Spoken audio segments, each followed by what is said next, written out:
playoffs, all that stuff, 1 week at a time. And honestly, we've taken that mindset this entire season, and it's worked out well for us. Take me through your relationship with Pete, because obviously there's a great relationship that's there. Well, I think Pete and I share the same kind of thought process mentally about how to approach the day, how to approach the game, how to approach others. It's about this culture that we continue to try to build and continue to try to cultivate. Seahawks are going to the playoffs, boys! So Kyle, I played for his dad, and I know you've been with Mike a little bit last year, and they're very similar. My nickname for Mike was, Mike, let's go over it one more time, Shanahan. Is Kyle the same way? Yeah, in certain aspects. You know, when it comes up to certain plays, third down, red zone, when it's the little details, he's so good at explaining it to guys, especially the younger receivers and stuff, and just gets them on the right page. How has your game evolved, and what's the difference in those 8 years? Well, I think you continue to learn how to elevate. Elevate not just your own game, but elevate everybody else's game. I think as a leader, too, you continue to grow, you continue to learn, learn guys and learn situations and learn how to, talk to guys within the game, outside the game, and everything else. And then ultimately, the thing that I try to dedicate my game to more than anything else is leaving it on the line every play. If it's in the fourth quarter, if it's, game on the line, and, do whatever it takes to find a way to win. And that's been a fun joyride. Looks far side. He's going to throw downfield. He's got Metcalf. Perfect pass by Russell Wilson. Hey, every play. You've really ingratiated yourself to your teammates. Your teammates look at you as one of them. Yeah, well, I never wanted to be that guy, above everyone else in that light. I've always tried to be one of the guys, and I don't know if it's, mentality growing up with 3 brothers and them always humbling you. I like being, interacting with everybody. It's good stuff. Half the time I feel like a Jim McMahon headbutt's coming from you. I actually hit Emmanuel with one of those after his touchdown. He's not a huge headbutt guy, so I learned that going forward. Emmanuel sounds like a smart man to me. For more on this matchup, let's go out to Seattle. Oh, Josine Anderson, not quite yet. So the last 6 seasons might need a little help here, guys. There are 4 teams still in contention for 2 NFC byes. The 49ers get the first seed with a win against the Seahawks, and the Packers clinch a bye if they beat the Lions. Saints and the Seahawks can also get a bye, but they need to win and get some help. And the NFC West title is on the line tonight in Seattle. The winner clinches the division, but the team that loses will drop all the way to the 5 seed and have to play on Wild Card Weekend. Josina Anderson stays ready in Seattle. Josina, the talk this week in the NFL has been about who's returning to Seattle. Marshawn Lynch, and man, we can't wait to see it. What do you know? Well, Sam, listen, it has been 441 days since Marshawn Lynch last played in the NFL. And at his locker on Friday, I said, Marshawn, so how is your conditioning level after being gone all this time? And Marshawn Lynch said to me, well, my conditioning level got me through practice this week. And then I said, Marshawn, but how close are you to your Super Bowl years? And Marshawn said, well, what do you mean? I'm a grown-ass man. I was a child before. I said, so what does that mean? You're going to have a grown-ass performance on Sunday? And then I reminded Marshawn, I said, look, you had 70+ rush yards your first game as a Raider after more than a year off riding camels and stuff. And then Marshawn said, what? That sounds like opportunity because I'm back. Well, Seahawks running back Robert Turbin, who was also re-signed this week, said, Joe, don't listen to him. He's been going around in practice telling everybody, I just got 6 to 8 plays left of me. That's just his comedy routine. Even linebacker KJ Wright told me, Joe, he looks like himself. He was splitting reps with Robert in practice, but Lynch went first, and I am expecting greatness.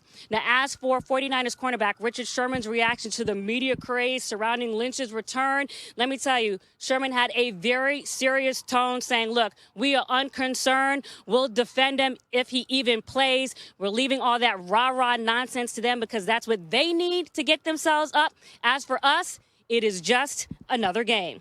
Sam, back to you. So nobody rehashes conversations like Josina Anderson. It is fantastic. Look, this game has a lot of different interesting elements to it. We talked about Marshawn a lot earlier in the show, Matt, but who do you think will be the biggest difference maker in this game tonight? Yeah, I think it's beast mode. 2019 beast mode, and that is Greg Kittle. Uh-oh. George Kittle. Greg. Sorry. George Kittle. Got you, baby. When you're as tight, my quarterback. When you're as tight as we are, we have nicknames for each other. But I really do think that George Kittle, his play on the field, like to me, he's the new Gronk. Like, he's just been a dominant player, both in the passing game as a receiver, run with the catch, but also as a blocker. Check this out. We don't see this much. Look at this, like, scrape block. He's, like, stabbing for the tackle, gets up to the linebacker, and then boom. Ooh. That's a pancake block. And you see this over and over. Stab with the right tackle, help him out with his block on the D lineman, get up to the linebacker. That's my guy. And, oh, by the way, that DB, he can't even get to the tackle either because the tight end's downfield. This is usually what we've seen, this physicality out of Seattle. In 2019, we're seeing it out of San Francisco. They've looked at Seattle and said, you know what, that's what we want. I mentioned Kittle as a pass blocker also. This is against Clay Matthews, a great pass rusher. Kittle. George Kittle brings to the game. He plays the football game. Everything he does is what we love out of what we see out of Marshawn Lynch. And so if Marshawn Lynch is able to bring back that old school beast mode, if Seattle's able to play that kind of a way, that's going to be an incredible game. But so far this season, we've seen it more out of San Fran than we've seen it from Seattle. Yeah, and blocking's a big part of George Kittle, and I agree with the comparison of Rob Gronkowski because he is that special. But in terms of catching the football, he's #1 with tight ends in terms of yards after the catch. But the majority of his targets since week 12 have been 5 yards or fewer. So what does that tell me as a defender? You're going to have to tackle him. That's what it's all about. We're going to find ways to just do long handoffs, and you can't tackle him because he's tougher than you are, and he's off to the races. Going to be big for Seattle. Fundamentally tackling, swarming to the football when Kittle's got it. You know, that play you just played, Matt, with him being able to chip, being able to help the tackle out before getting on his block. They're going to need a lot of that, and they need to be able to establish a running game against Seattle. The last time that they met Seattle in San Francisco, second worst performance of the season for them up front. 5 sacks they gave up, and the lowest QBR of Jimmy Garoppolo's season against Seattle. So it's going to be a big test on the road, 12th man. You talked about beast mode for them and Kittle. Beast mode is coming to play, but I really think the play offensively for the San Francisco 49ers is going to have to prevail them to a victory on the road with Jimmy G playing some good football. You know, guys, we talked about it like going into this game about, you know, beast mode, what he's going to bring to the Seattle Seahawks team. None of us really know. But one thing that troubles me the most about this Seahawks team is their run defense, man. And they're 26 in the league in total defense. This isn't the, you know, your dad's Seattle Seahawks team that you're going up against. So right now you're going to see this. And look, it's just poor gap play. Like the linebackers, like, what are you doing, man? It's gap defense. You got to hit that gap. Now they're short. And I see this fundamentally over and over. The linebackers are playing too lateral. They're not hitting downhill and changing the math on that offense. I don't see it. Going to see another run here. Just pop. Oh, they got vision. They get lost. Nobody's punching and shedding it over here, Teddy. That's trouble. I see it all day long. And the last time they played the Niners, this was out without George Kittle blocking. There were holes in the run game here. So I'm expecting more of the same. You're going to get a full dose of it. Look, McGlinchey and Staley, both of them were coming off injuries where they were out an entire month when they played Seattle. No George Kittle last time. There is no excuses, though, now. So that's good. But I expect, man, Seattle's defense, you mentioned Clowney, had an amazing game the last time these two teams met. He better have one this week.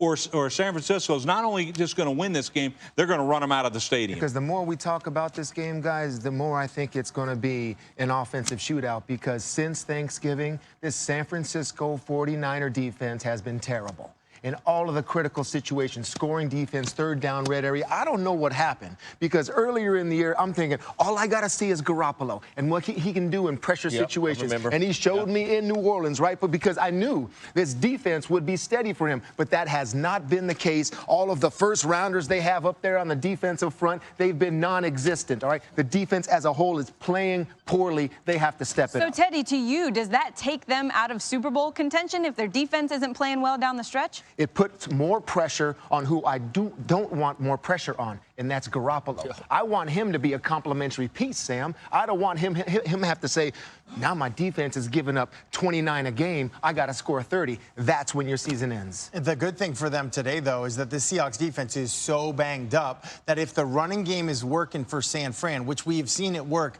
really well all season, then that's where Garoppolo, Kyle Shanahan can dial up naked bootlegs, move the pocket, short passing game, take a shot, probably one shot per quarter. That's where Jimmy Garoppolo's really feeling good. That's when you're feeling good as his coach. Seahawks struggles. Yeah, play but action, that run has to work. Play action and Sunday Night Football. This game for the division is going to be huge. You got San Francisco with their different directions of how they run, very, very explosive. But now you got Beast Mode and Turbin coming back for Seattle. Play action for tonight's game is going to be huge. Some big plays to be made. And the other thing, just an emphasis for the 49ers today, is going to be staying out of 3rd and longs. Why is that so important today? Is because of the crowd noise in Seattle. 3rd and long is near impossible. Yes, they've struggled at home, but teams know going in there, we got to win 1st and 2nd down and have it 3rd and 5 or less to win. And that's, I think, the formula for the 49ers today. And there's something about playing in prime time when you've got Russell Wilson. Nobody since 1970 has a better record in prime time than Russell Wilson. Something happens to that guy when the lights. He's got a backup left tackle today. A backup left tackle today is not great for Seattle.